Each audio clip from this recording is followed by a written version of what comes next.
Open the glove box. Remove the damper cord. In this case, it was missing from the vehicle. Push in on the sides of the glove box and lower the glove box. Unclip both sides of the housing cover.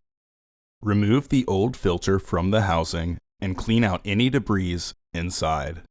Insert your new filter into the housing with its airflow indicating arrow pointing down. Reinstall the housing door. Reinstall the damper cord and raise the glove box.